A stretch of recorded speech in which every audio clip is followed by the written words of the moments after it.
할아버지의 집은 지금 살고 있는 집에서 차로 2시간 정도 거리에 있습니다. 평범한 농촌의 농가인데 그 시골 분위기가 썩 좋아서 고등학교 때 오토바이를 타기 시작했을 때부터 가끔씩 혼자서 놀러 가곤 했습니다. 갈 때마다 할머니와 할아버지도 잘 왔다며 반겨주었습니다. 하지만 마지막으로 그곳에 간 것이 고3 올라가기 직전이었으니까 벌써 10수년은 가지 않고 있습니다. 여기서 알아야 할 것은 가지 않는 것이 아니라 가지 못한 것입니다.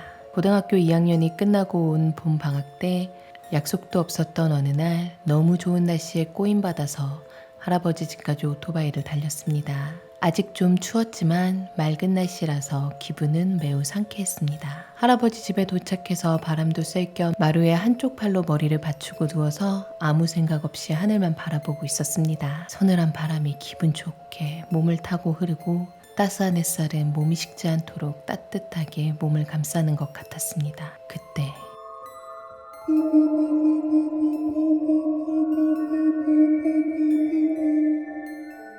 하고 묘한 소리가 들려왔습니다.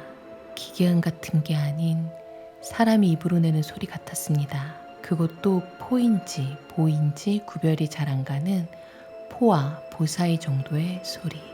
뭔가 하고 두리번거렸더니 울타리 위로 챙이 넓은 새하얀 여자 모자가 올라와 있는 것을 발견했습니다.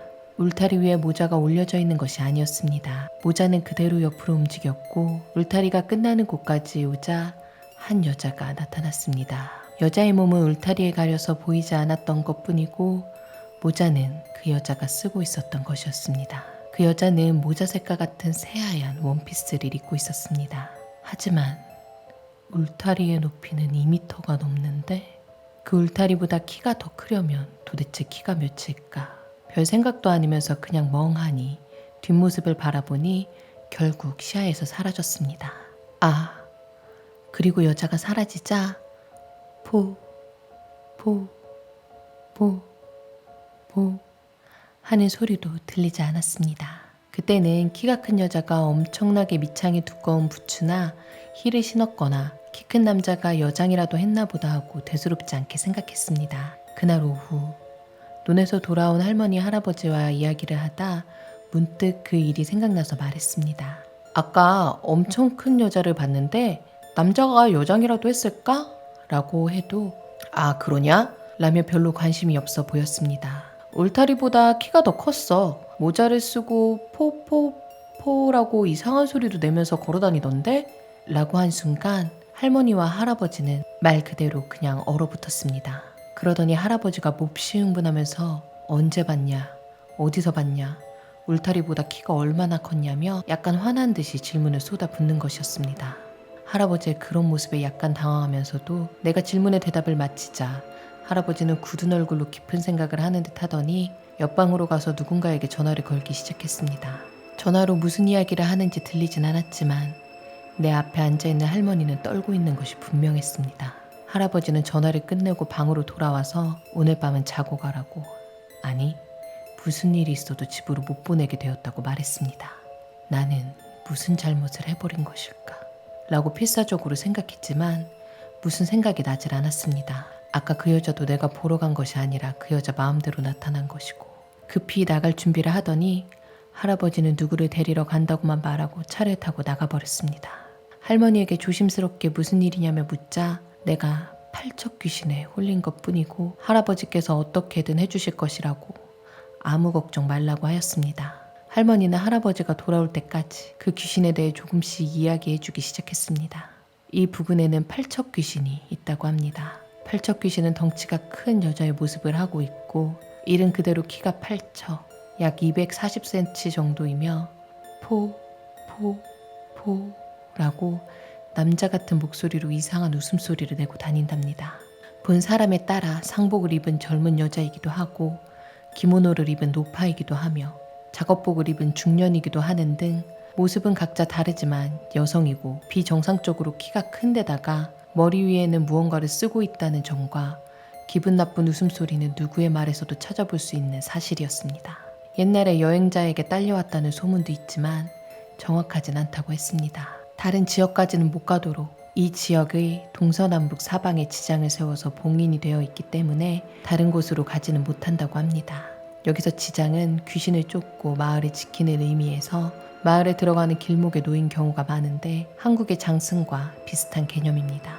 팔척 귀신에게 홀린 거의 모든 사람들이 그래왔듯이 팔척 귀신에게 홀리면 수일 만에 죽는다고 했습니다. 그리고 나중에 들은 이야기지만 왜 하필 이 마을에다 봉인시켰는가 하면 아주 옛날에 주변의 마을과 어떤 거래 비슷한 게 오갔던 것이라고 합니다. 예를 들면 저수지를 우선적으로 쓴다던가. 팔척 귀신의 피해는 수년에서 십수년에 한 번쯤 있을까 말까한 일이기 때문에 옛날 사람들은 그 거래만 할 수 있으면 된다고 생각하고 이 마을에 봉인해 버렸다고 합니다.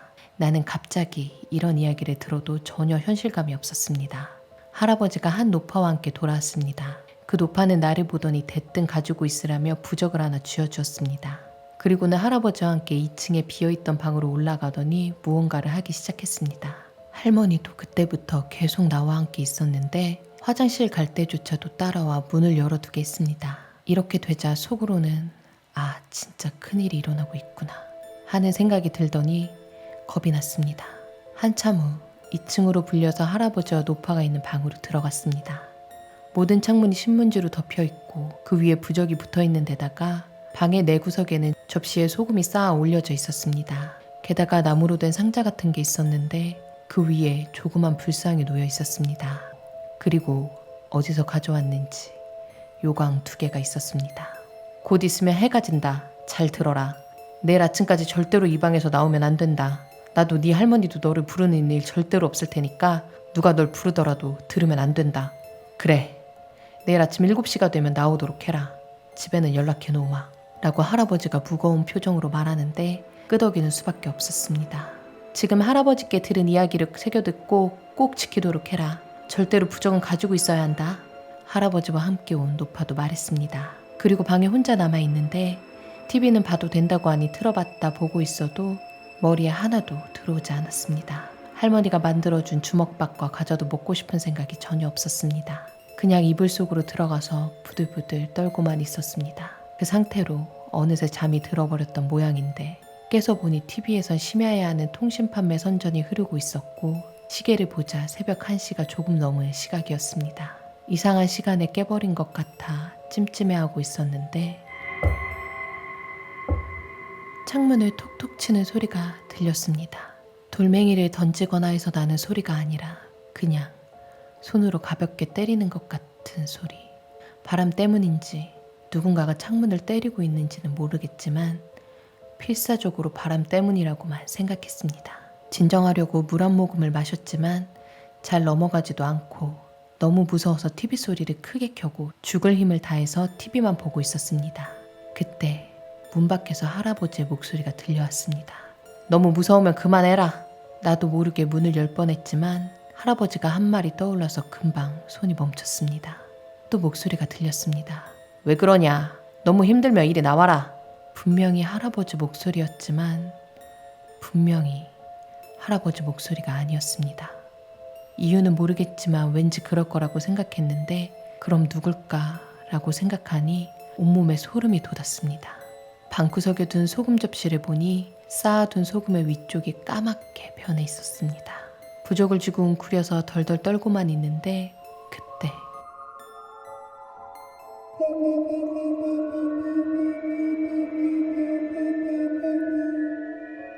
낮에 들은 그 목소리가 들리더니 갑자기 창문이 미친 듯이 흔들렸습니다. 다른 생각을 할 수도 없고 낮에 본 그것이 웃는 얼굴로 창문 밑에 서서 손을 뻗어서 창문을 흔들고 있는 광경이 머릿속에 떠올라서 미칠 것만 같았습니다. 나는 나무 상자 위에 놓여진 불상 앞에 엎드려서 있는 힘을 다해 빌었습니다. 살려달라고. 정말 길고도 어두운 밤이었지만 아침은 와 있었습니다. 눈을 뜨자 켜놓았던 TV에서는 아침 뉴스를 하고 있었습니다. 화면 구석에 표시되는 시간은 7시 13분. 창문을 두드리는 소리도 그 목소리도 들리지 않았습니다. 나는 어느샌가 기절했었던 것 같습니다. 장구석에 놓아둔 소금은 전체가 새까맣게 변해 있었습니다.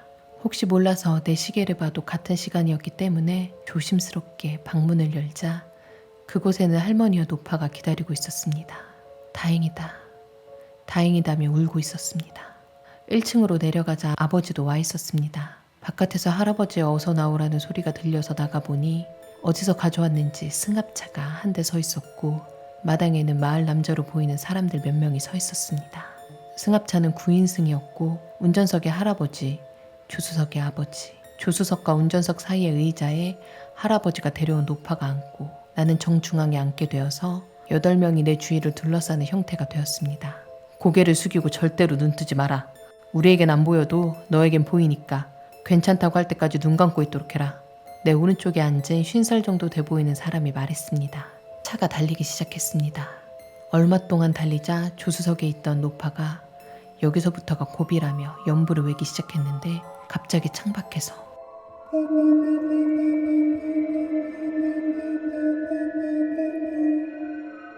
또 그 소리가 들려왔습니다. 노파에게 받은 부적을 꽉 쥐고 눈을 감고 고개를 숙이고 있었지만 딱 한순간 실눈을 뜨고 옆을 바라봐 버렸습니다. 긴 팔다리의 관절을 이상한 방향으로 꺾으면서 차 바로 옆으로 달리고 있는 하얀 원피스의 여자. 머리는 창문보다 높은 곳에 있어서 보이지 않았지만 차 안을 들여다보려는지 몸을 굽히려고 하자 나도 모르게 헉! 하는 소리가 났습니다. 보지 말아라. 옆에 앉은 사람이 화가 난 듯 말했습니다. 놀라서 눈을 꽉 감고 부적을 쐐게 쥐고 있었습니다. 유리창을 때리는 소리가 들리기 시작했습니다. 내 주위에 앉은 사람에겐 저것의 모습과 목소리는 들리지 않아도 소리는 들리는 것 같았습니다. 점점 숨이 가빠지는 사람도 있고 창문을 두드릴 때마다 아! 하고 소리를 지르기까지 했습니다.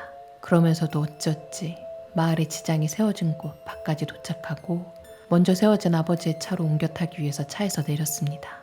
할아버지는 따라와준 남자들에게 고개 숙이며 인사를 하고 있었고 부적을 쥔 손을 펴려고 해도 손가락이 굳은 것처럼 잘 펴지지 않았습니다.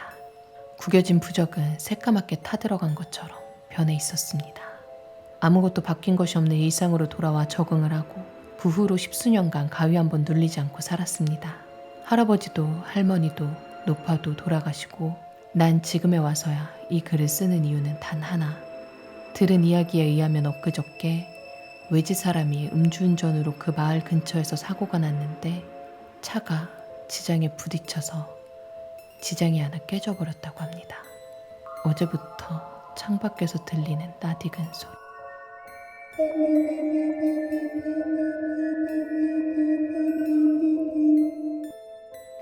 오늘 이야기는 여기까지입니다. 다음 사연이 궁금하시다면 구독, 좋아요 눌러주세요.